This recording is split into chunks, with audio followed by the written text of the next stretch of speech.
What's up guys, Summer here and welcome to another episode of Summer's Auto Marketing Channel. So for today's video, ipe-present ko sa inyo ngayon ay ang X-Force GLS, which is yun yung bagong lumabas ngayon sa Mitsubishi Motors. So nandito nga pala kasama ko yung sales consultant ng Mitsubishi Calamba. Sir Pelps, please introduce yourself. Good morning, I'm Pelps. Mitsubishi Sukat pero under Calamba Satellite. So, yun. So, guys, siya yung kukontakin nyo if you have more inquiries about low downs and low monthly. So, Sir Pelps, please cite your contact number para ipopost natin. 0906-052 and 8115. So, yun guys. So, pag mag-inquire kayo, diretso na kayo sa kanya para siya mismo lahat makakasagot ng inquiries nyo regarding dun sa X-Force GLS na i-review natin today. So, let's go! So guys, this is the X-Force GLS 2024 model. So, it is a 1.5 liter engine.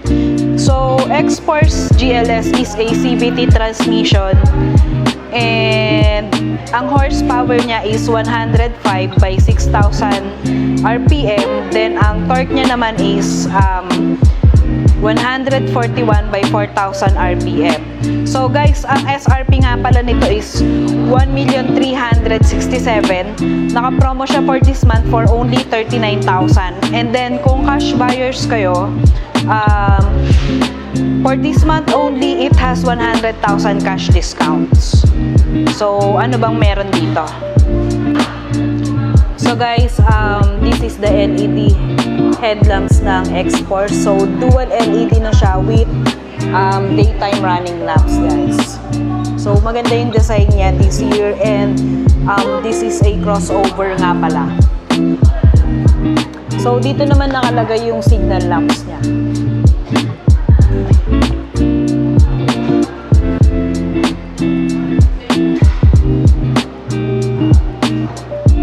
So guys, ito nga pala yung gulong na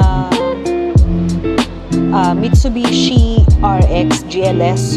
So, it has a two-tone alloy and then ang size ng gulong niya is 225 by 50 rim 18 and then naka-disc brakes na lahat ng gulong. So, ang ginamit na suspension sa unahan is MacPherson strut and then sa likod naman is yung torsion beam.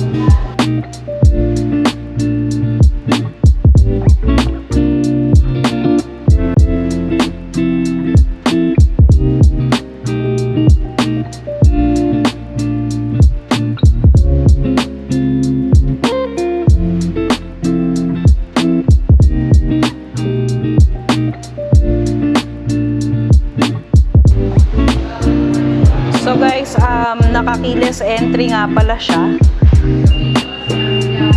So ayan. Tapos it has 41 liters of full tank capacity. So guys, ito nga pala yung design ng side doors niya. So this is plastic. Plastic din. And then sa controls ng side doors, it has auto fold and power adjust ng side mirrors. And then lock and auto lock. Tapos ito naman yung sa mga mirrors niya. And then you have coin purse holder dito o coin holder. Then you have bottle holder. Plus, it has Yamaha speakers.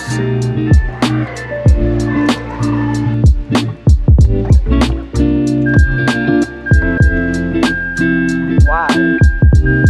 Ang ganda nun So guys, ito nga pala yung meter cluster ng Mitsubishi X-Force. So ayan, full digital and 8-inch LCD display na siya guys. So dyan mo na makikita lahat ng functions when it comes to driving modes. So it has 4 driving modes which are normal, wet, gravel, and mud. So ayan guys.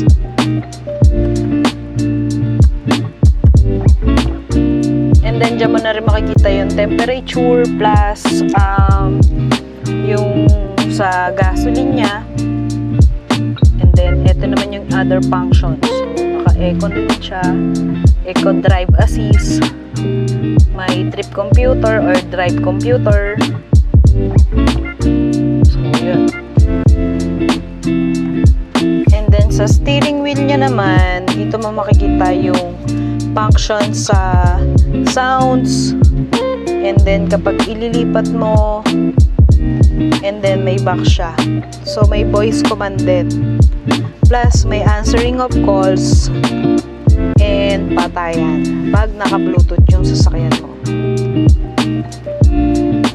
So guys, ito nga pala yung makikita sa Android Auto once na sinalpak nyo yung cellphone nyo dito sa USB niya. So, ayan guys. And then, mini-mirror niya lang din yung mga messenger na pwede mo magamit. Halimbawa, pag may kumontak sa'yo. So, let's try the Spotify.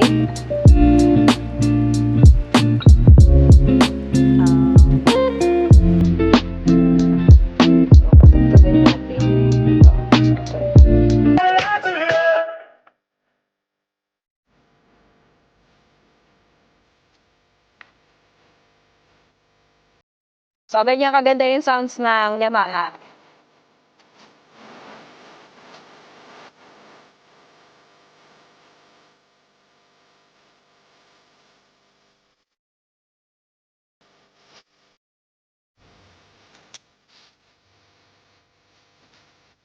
So, yun. Ganun kaganda yung sounds niya, guys.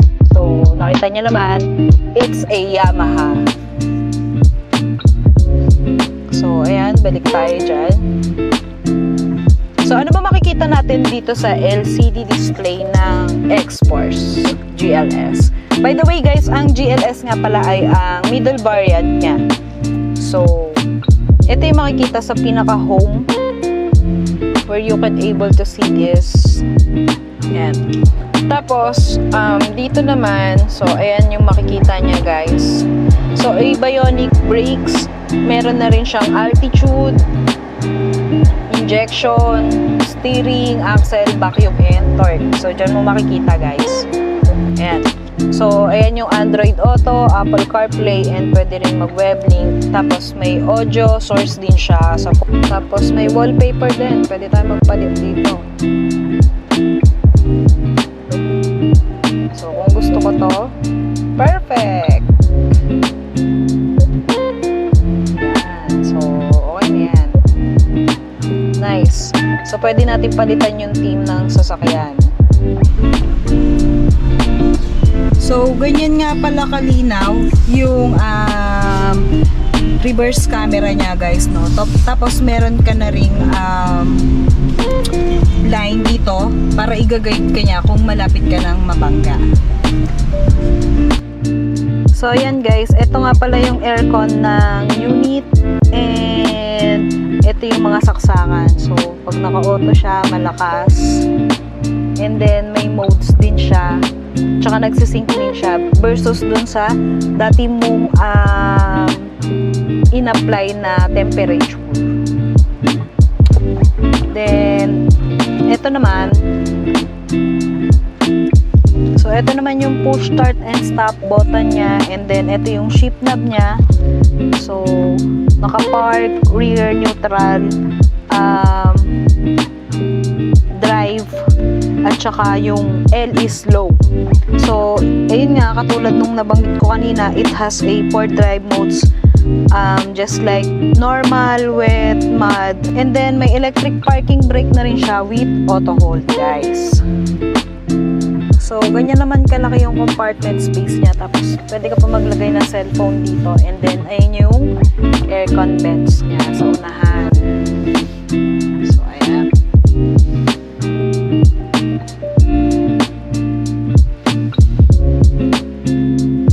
So guys, as you can see, dito nga pala ay may 12 volt ka. Tapos isang USB Type-C and Type-A, guys. So dito pwede mong isalpak yung cellphone mo. Tapos may cellphone handler ka pa or lagay ng cellphone pag gusto mo mag-play ng multimedia dyan, guys. So ayan. You have 2 cup holders here. And then may armrest ka. Plus, may cooler ka pa. So, ayan. Ayan yung pinakaloob. Tapos, ito yung pinaka-cooler mo, guys. So, dito ka magsaset ng temperature. So, guys, as you can see, naka-fabric nga pala yung design ng GLS. So, ayan, naka-fabric. Tapos, naka-manual adjust din siya. Ito, at saka ito. So, 6-way adjustment siya.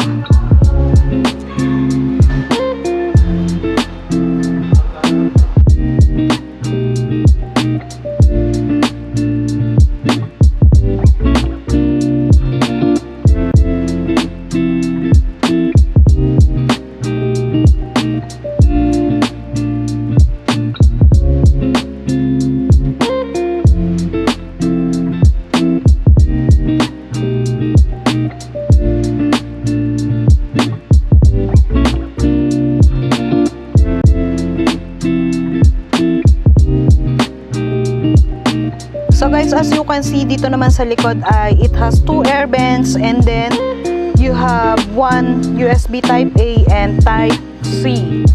And then it has 4 airbags plus 6 Yamaha speakers. Then as you can see, ang design naman dito is aluminum. So aluminum alloy siya, guys. Ganda.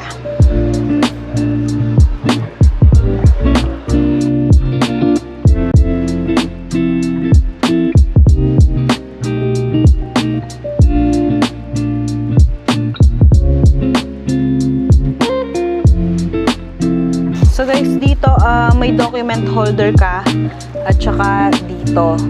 And then you have cabin lamps. So ayan, nakahalogen siya. So dun din sa unahan actually. Pakita ko. So ayan, nakahalogen lamps siya. So yung dalawa nga palang speaker ay nandito sa A pillar ng sasakyan. So ayan. Tapos dun din sa kabila. So medyo madilim lang, pero ito nga pala yung likod ng X-Force GLS. So naka LED na yung tail lamps niya, guys. With the X-Force. And then you have rear camera. And then ito yung sa signal lamps, guys.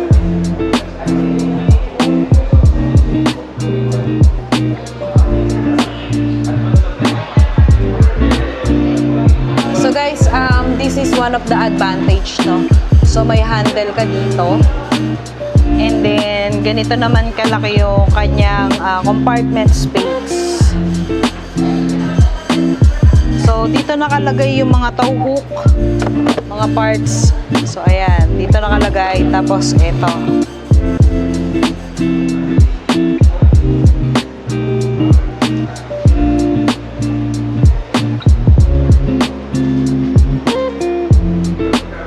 So guys, ito nga pala yung sample owner's manual at saka warranty booklet ng Mitsubishi X-Force. Tapos ito na rin yung mappings niya actually. So guys, ito may pantapal ka or free na pantapal sa windshield. So front windshield, guys. Tapos dito mo naman makikita yung spare tire. So it is a donut type lang, guys. So ayan. So ang size naman nito ay nasa 16 inch. So spare tire na spare tire lang talaga to, guys.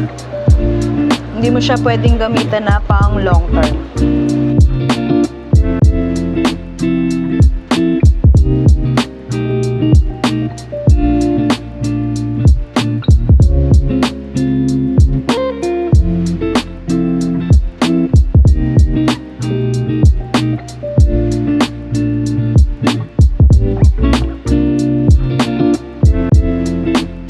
Sa that's it guys, and I hope na marami kayong natutunan sa pagpe-present ko. So for more inquiries, please contact Sir Pelbs dun sa in-introduce ko na sales consultant kanina, and nakalagay naman yung contact number niya dito sa videos na to. So for more inquiries, siya na lang guys. So that's it guys, and see you on my next vlog. Bye bye.